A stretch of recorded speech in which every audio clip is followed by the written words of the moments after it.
All right, how's it going, boys? Please forgive me if I'm speaking very low. My wife and the baby are still sleeping, so I wanted to get these out to you before I have you continue on with Hamlet. So this is for seniors. Hamlet Act 1, Scene 4 and 5 review. I just want to go over this with you guys just to make sure that you guys know what's going on. So please make sure that you watch this video entirely, and please, seniors, make sure that you turn in your work, especially before Sunday, all right? Make sure you're doing it. Make sure you're keeping up with it. It's the final stretch, boys. Let's get it done. All right, so I have my notepad here just to talk to you guys a little bit about Hamlet and Act 1, Scene 4 and 5. So Hamlet and Horatio join the guard Marcellus in Scene 4 at the beginning to guard the castle because Hamlet really wants to see this ghost. He's been told about the ghost. He's been told that it looks like his father, and he's really interested in doing that. So they join him to guard the castle. Hamlet joins Horatio and Marcellus to guard the castle. So they're waiting for the ghost, and while this is going on, they're like on the roof or on the side or whatever. And while this is going on, while they're waiting for the ghost, there's a party going on inside of the castle at Denmark. The king is there. He and the rest are having like a feast. And all of this, Hamlet kind of gets pissed off about it. He sees that his stepdad uncle, is getting drunk. And he gets mad about it.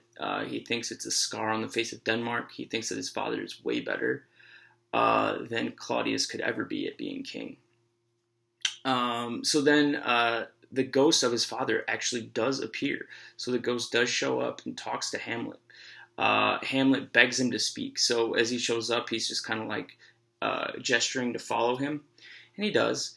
And the ghost of his father starts speaking to him. And Hamlet begs the ghost. He's like, talk to me. Tell me what you want. Why are you here? What's going on? And the ghost reveals, or he tells him to follow him. He leaves Horatio and Marcellus to the side, and it's just Hamlet and the ghost at this point. And it's the first time that they're having a talk together. So Horatio, actually, when the ghost motions for Hamlet to go follow him, he's against it. He says, don't do it, Hamlet. If you go, he could turn you crazy. It could be an evil spirit disguised as your ghost, disguised as your father. We don't know enough about it. So he cautions Hamlet a lot, but Hamlet follows. He wants to talk with his father, and his father, like you can imagine, he's still grieving. If he sees an apparition of his father, he's going to want to follow it to the ends of the earth, right?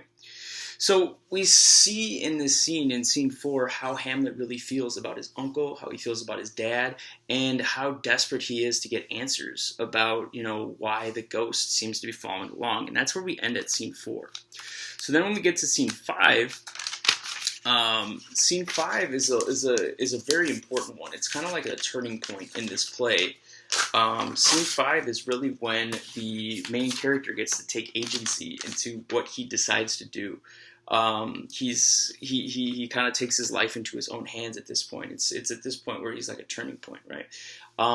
If you think about it, all dramatic characters or characters in plays and whatnot, these dramatic heroes oftentimes are flawed, and this one might be one of Hamlet's flaws, just kind of like the need for closure and acceptance. So then we look at Hamlet Act 1, Scene 5. So this is where Hamlet and the ghost actually have a conversation. So Hamlet follows the ghost, and the ghost tells Hamlet that he has to avenge the king's death. He has to avenge his father's death. He basically tasks him with it. Hamlet finds out that the king was actually murdered.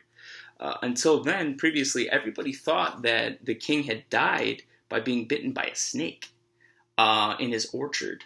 But the ghost reveals that actually it was his brother, Hamlet's uncle, who is now the king, poisoned the king while he was sleeping by pouring poison into his ear.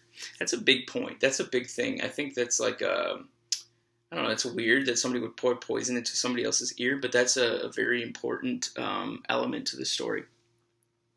So the ghost tells Hamlet also that he needs to leave his mother sort of out of it. He needs to make sure to not harm his mother, Gertrude. And at least we see like the ghost is really still in love, I guess, with Gertrude. But we know how Hamlet kind of feels about her. Like he wants to obey her and stuff like that, but at the end of the day, he kind of has mixed feelings about her because she is so fickle. Remember that? Like she married Hamlet's uncle, like not very long after Claudius's death. So he's still very, what should we say, like distrustful of her. So then Hamlet then closes, or it's almost closing, but he once the ghost leaves, he has a soliloquy, and this soliloquy again is just him on stage, kind of like giving his innermost thoughts, and he comes to the realization that he has to do this. Like he has to be able to avenge his father's death. He has to kill his own uncle. Then he is rejoined with Horatio and Marcellus, and Hamlet makes sure that he tells them, what after much pressing, what the ghost said, and he tells them, but he also swears them to secrecy. And not only that, the ghost kind of comes out the cut on the side of the stage or whatever, and he's also telling them to swear to secrecy, because he wants to keep his doings kind of like under the radar.